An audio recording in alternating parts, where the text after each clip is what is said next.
Hi అండి, welcome back to our channel. ముందు వీడియోలో నేను చెప్పాను కదా రెసిపీ గురించి మాట్లాడుకుందాం అనేసి. ఇది ఆ రెసిపీ అన్నమాట. రవ్వ విత్ డ్రై ఫ్రూట్స్ మిక్స్. మీ పిల్లలకు ఈ రెసిపీ అయితే చేసి పెట్టండి. బ్రెయిన్ డెవలప్ అవుతుంది, వెయిట్ గెయిన్ అవుతారు, ఇంకా హెల్తీగా కూడా ఉంటారు. పిల్లలు ఈ రెసిపీని లైక్ చేస్తారు, ఇంకా చాలా బాగా తింటారండి. ఇంకా ఎలా చేయాలో చూసేద్దాము రండి. ఒక బౌల్ తీసుకొని అందులో 2 జీడిపప్పులు, 2 బాదం పప్పులు, 2 పిస్తా పప్పులు, 3 కిస్మిస్ వేసి వాటర్ పోసి 2 టైమ్స్ వాష్ చేసుకోవాలి. ఇంకా వాష్ చేసుకున్నాక షోక్ అయితే చేసుకుందాం. 8 అవర్స్ షోక్ చేసుకోవాలి. నేనైతే నైట్ టైంలో షోక్ చేసి పెట్టుకున్నానండి మార్నింగ్ పెట్టడానికి. బాదం పప్పు పొట్టు తీసేసి మిక్సీ జార్లో వేసి పేస్ట్ చేసి పక్కన పెట్టుకుందాము. దీంట్లో డేట్స్ కూడా వేసుకోవాలండి. అది వేసుకుంటే ఇంకా టేస్ట్ బాగుంటుంది, ఇంకా పిల్లల హెల్త్కి కూడా బాగుంటుంది. గ్యాస్ మీద ప్యాన్ పెట్టి అందులో రవ్వ వేసుకొని వేయించుకోవాలి. 2 to 3 మినిట్స్ వరకు వేయించుకుంటే సరిపోతుంది.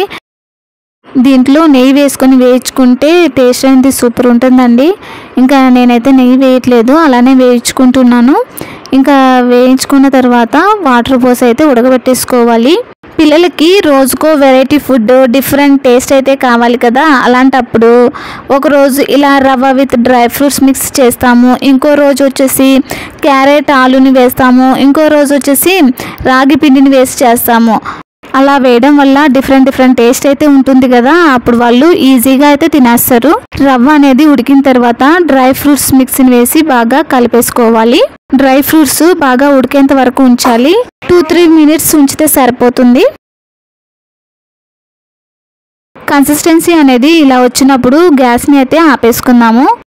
బౌల్లో అయితే సర్వ్ చేసుకొని ఆరిన తర్వాత మీ పిల్లలకైతే పెట్టండి, చాలా బాగా తింటారు. డ్రై ఫ్రూట్స్ని నైట్ నానబెట్టేసుకొని మార్నింగ్ బ్రేక్ఫాస్ట్గా అయితే చేసిస్తాం ఈ రెసిపీని. చాలా సింపుల్గా ఉంది కదండి. ఇంకా ఆలస్యం చేయకుండా మీ పిల్లలకైతే ఈ రెసిపీ చేసి పెట్టేయండి. చాలా బాగా తింటారు, బ్రెయిన్ డెవలప్ అవుతుంది, ఇంకా వెయిట్ గెయిన్ కూడా అవుతారండి. మీకు కనుక ఈ రెసిపీ నచ్చినట్లయితే లైక్ చేయండి, షేర్ చేయండి, సబ్స్క్రైబ్ చేయడం మాత్రం మర్చిపోవద్దండి. మమ్మల్ని ఎప్పుడూ సపోర్ట్ చేస్తూ ఉండండి. మరెన్నో హెల్తీ రెసిపీని చేసి షేర్ చేస్తూ ఉంటాము. Thanks for watching.